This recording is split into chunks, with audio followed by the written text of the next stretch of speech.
No, I think that's a great and an incredibly important move forward.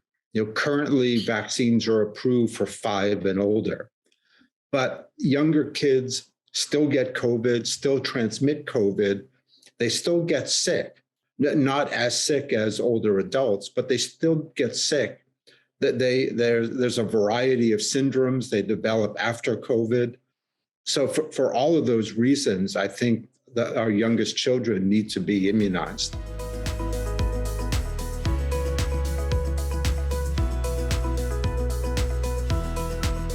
Yes, so Kati Kariko and I started working together on mRNA about 25 years ago. And when we started, RNA had been used in vaccines and in people and had failed. The clinical trials showed not good results, and the pharmaceutical companies gave up on it. So when Kati and I started working on it, the first thing we found that was RNA was incredibly inflammatory. When we added it to cells, they became inflamed. When we gave it to mice, the mice got sick. So we started to investigate why was RNA so inflammatory. And that led us to our big finding that we could modify one of the nucleosides, one of the letters or bases in the RNA, usually using a naturally occurring version that's found in our cells. And that got rid of the inflammation. And the RNA made a lot more protein. That's the RNA that's being used by Moderna and Pfizer-BioNTech in their vaccines. My lab also was the first to publish the use of lipid nanoparticles to deliver mRNA. They had been developed for siRNA, and they were in clinical trials at the time.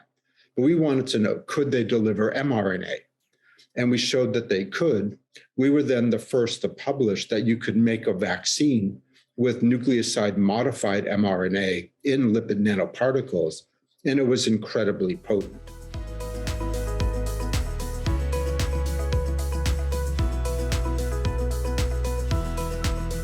Yeah, so mainly it was I met Kati at a photocopy machine.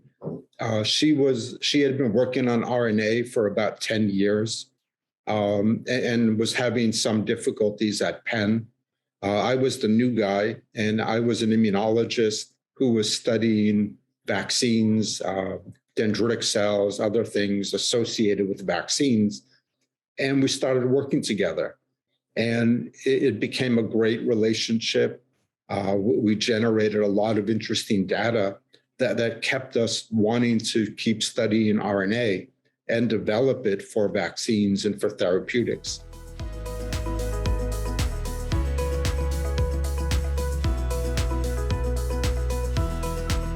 Yeah, so I always have to laugh when people tell me I'm nervous about the vaccine. They invented it in 10 months.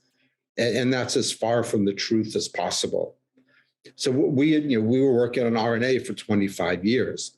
We developed modified RNA over 15 years ago. We and others were using it in vaccines.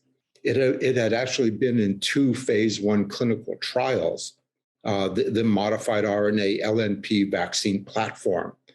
And we have 5 more clinical trials that we started before COVID hit using this vaccine platform.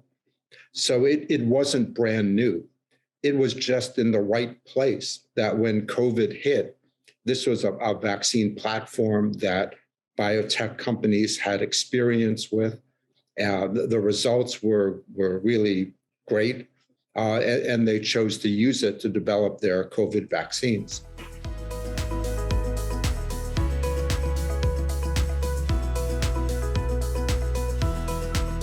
Yeah, so it's always difficult because it depends on what the vaccine is targeting. And you'll find that the results will differ. I think what we saw with COVID-19 is that the RNA vaccines gave much higher levels of protection, 94, 95%. And the J&J was much lower than that. But in the long term, the J&J vaccine has protected people from serious disease and death, as well as the RNA vaccines. So as a first step, to me, that's the most important first step of a vaccine. So all of them have accomplished that.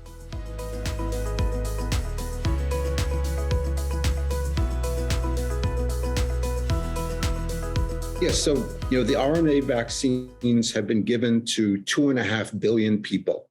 That's more than any other vaccine ever. The issue is when people say that they don't trust it, that they want to do their own research, they're being driven by doing their research on social media. And they read social media that says, oh, the vaccine will kill you, it'll make you infertile, it'll make you magnetic, all sorts of crazy things. And a lot of people believe social media over the researchers and physicians who are giving them the vaccines. And I think that's the big problem. Certainly our government hasn't helped with that. We have a lot of Congress people and former presidents who have been, either negative on the vaccine or not very positive. And, I talk to groups, lay audiences, most evenings and weekends, trying to convince them to take the vaccine. But when I've got a group that says, I don't believe in science, I believe in social media, there's nothing I can say to them. And I ask them why. He says, well, my congressman, my president, et cetera, all told me that was correct and you shouldn't take the vaccine. And I think that's not what our elected officials are supposed to be doing.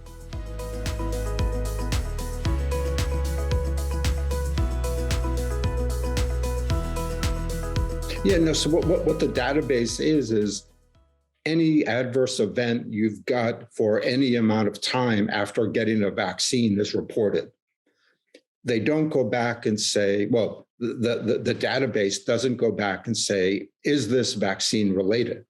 And 99.99, I don't know how many nines in there, are not vaccine related.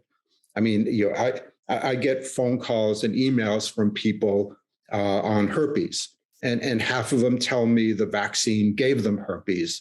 The other half tell me that the vaccine cured their herpes.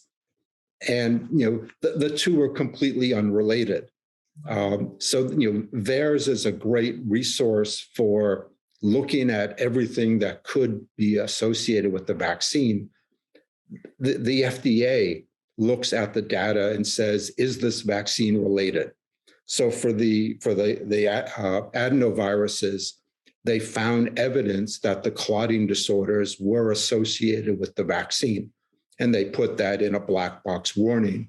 And they've limited they limit distribution to middle-aged women because of that. That's how it's supposed to work.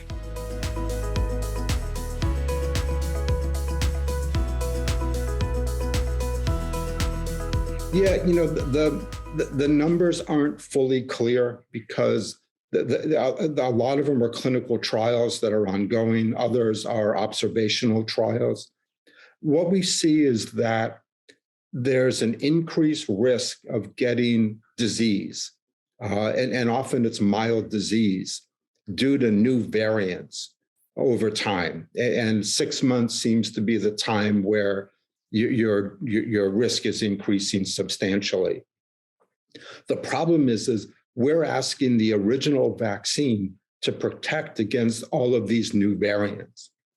But when we look at these variants, the response to the new vaccine isn't very good. For Omicron, it's over 300-fold less sensitive.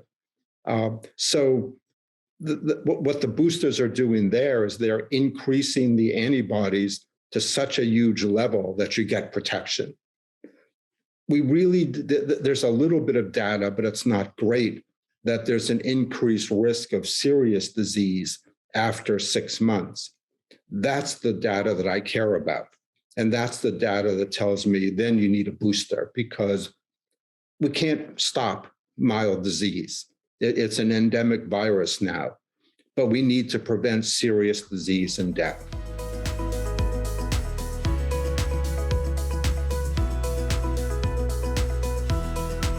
I hope. I mean, my fear is that it might be around year long. I'm hoping it will be endemic. It will be here forever. I'm hoping that it's like the flu that only shows up in the winter time, and we have a break the rest of the year. We'll have to wait and see if that actually happens.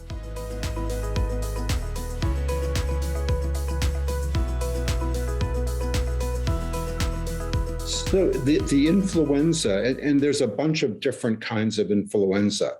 The classic is the egg-grown virus that's inactivated. Year to year, that vaccine has about 50% efficacy. It ranges from under 20% to 70, 75%.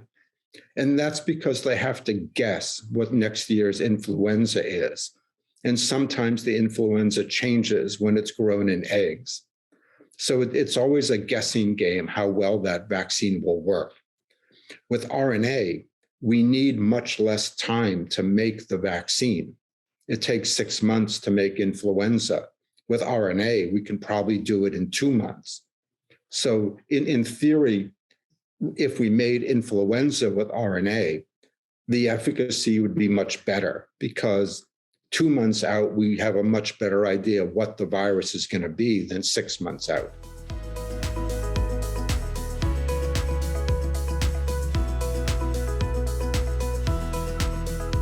Maybe. I think we just don't know yet. I mean, the hope is once we get enough of the world vaccinated or infected, new variants are going to appear less often. And if that happens, then people's ongoing immunity, either from infection or from vaccination, will be better. So that should reduce transmission in general. The influenza changes every year. For coronaviruses, the variants have been appearing every few months. But I think once we've got good immunity, that might not happen.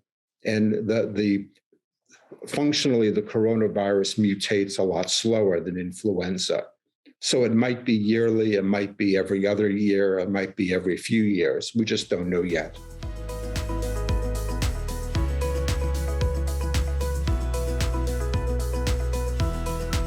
Yes, so the list is quite long. The principal ones we're interested in, we've been working on pan-coronavirus vaccines. So these are vaccines that will prevent any bat coronavirus from infecting humans. We've had 3 in the past 20 years. There's going to be more. So our idea is let's make a vaccine now to prevent the next COVID-19 or the next MERS or SARS. We've got vaccines that we're working on for malaria.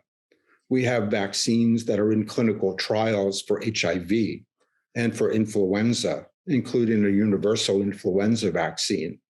And then we've got a bunch of other vaccines for a variety of infectious diseases that we're working on. We have vaccines for food allergies, like peanut allergies, for aeroallergens, like dust mites. We're working on vaccines for cancer and for autoimmunity. So there's really a huge spectrum of vaccines that my lab and other labs are working on.